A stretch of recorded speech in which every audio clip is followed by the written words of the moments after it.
fa com a mínim 13 o 14 anys hi havia un grup de ramaders molt potents, acompanyats també per alguns veterinaris, que feia anys que demanaven que hi hagués una solució al tema dels escorxadors de baixa capacitat i que havien començat a plantejar-se el fet que hi pogués existir un escorxador que fos mòbil i pogués anar per les explotacions.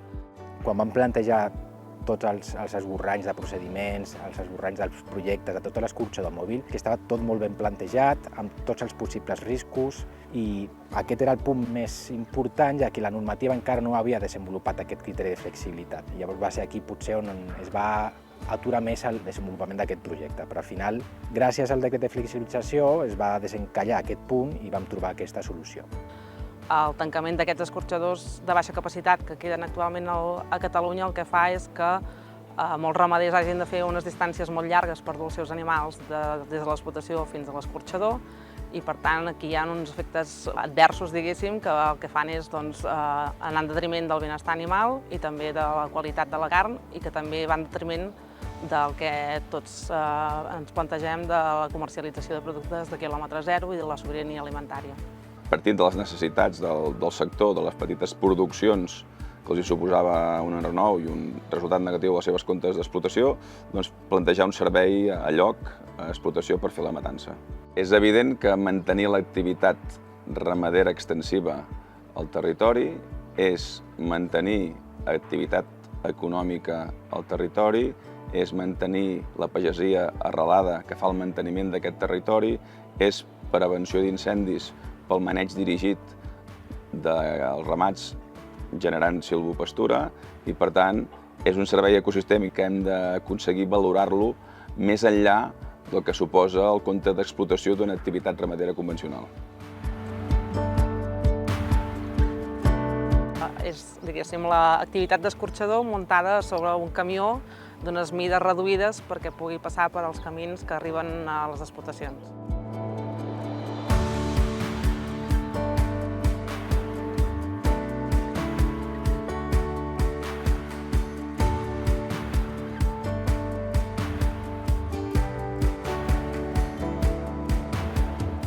La gestió de l'escorxador mòbil el portem des de l'Associació pel Desenvolupament Rural de la Catalunya Central. Nosaltres som un dels 11 grups d'acció local que existeixen a Catalunya, del territori rural, i des del febrer del 2022 vam posar en marxa l'escorxador mòbil en l'àmbit territorial d'actuació del nostre grup. Que et vinguin a matar els xais aquí, amb l'estalvi que hi ha de quilòmetres, ja és importantíssim.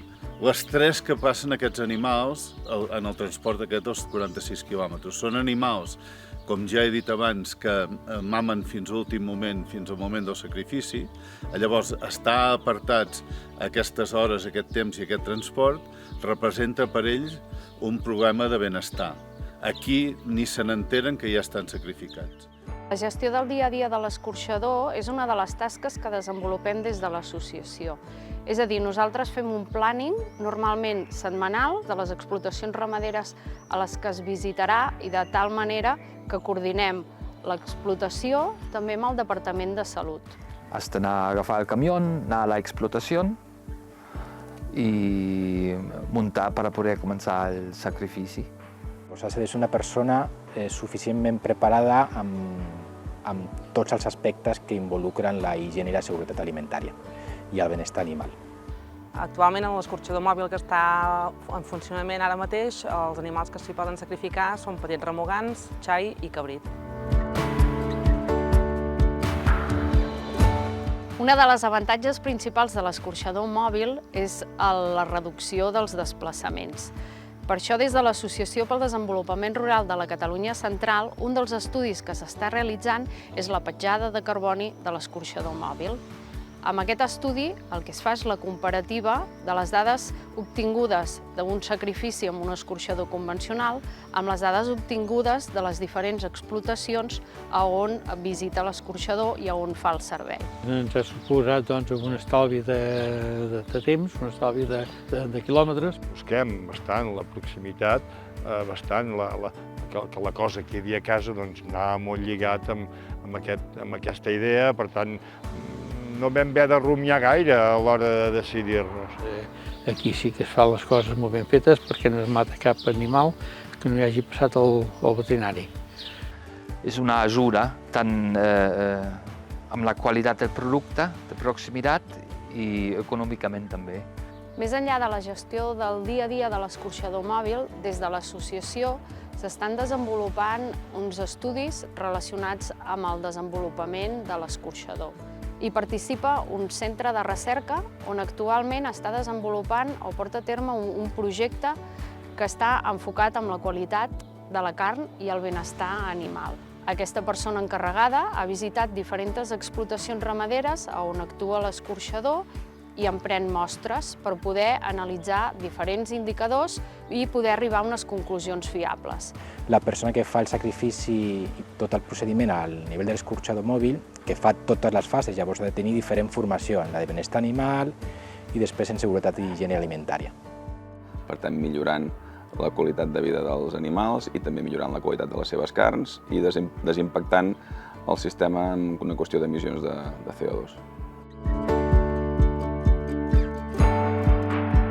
El tipus de xai que jo serveixo i els clients que jo serveixo volen qualitat, o sigui, és el primer que demanen. Llavors, un xai que no ha patit estrès, que l'estrès ha estat 0, la qualitat de la carn és immillorable per aquesta banda. Surt una carn més eixuta, més sencera, més ferma, quan li donem 3 dies de repòs. Pels grangers també econòmicament és més viable. La gent s'hauria de plantejar fer la venda directa i, si no venda directa, venda de proximitat, amb una distinció, i el primer pas passa per sacrificar els xais a casa amb l'escorxador mòbil. Jo ho veig bé, el que fa falta és que la gent doncs facin aquest pas i que s'hi dediquin i que s'hi tirin una mica més a fer-ho. Les 4 coses que demanen perquè l'escorxador mòbil et pugui venir a casa és molt fàcil de fer. Durant tota l'activitat de sacrifici tenim una persona assignada, que és la veterinària, que ens ve del Departament de Salut.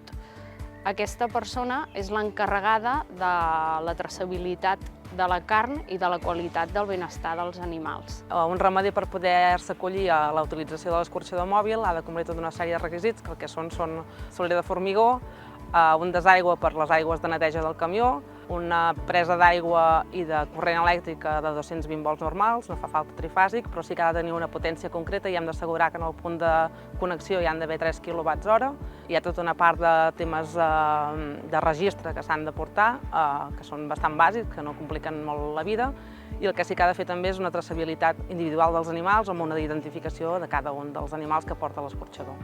Clar, el futur d'aquestes instal·lacions hem de mirar que es mantingui, aquestes iniciatives vagin a més i que hi pugui haver gent que hi cregui i que tots aquests processos que ens han d'ajudar a mantenir-nos i a mantenir el territori més allà on ha de ser, hi contribueixin. Jo veig molt bé dels escorxadors. Tot dependrà, sí que és veritat, de nosaltres, els ramaders, pastors, o diguin com vulguis. Una dada que penso que ajudarà molt a entendre-ho. A Catalunya se sacrifiquen aproximadament 1.400.000 xais. D'aquest 1.400.000 xais, uns 350.000 són xais de ramat, xais que venen directament del ramat, no són xais d'engreixadors. A aquest xai se li ha de donar un valor afegit. Un dels camins per donar aquest valor afegit és sacrificar l'explotació. Vagi després com a venda directa o vagi a carnisseries, però amb aquest distintiu de que és un xai de ramat.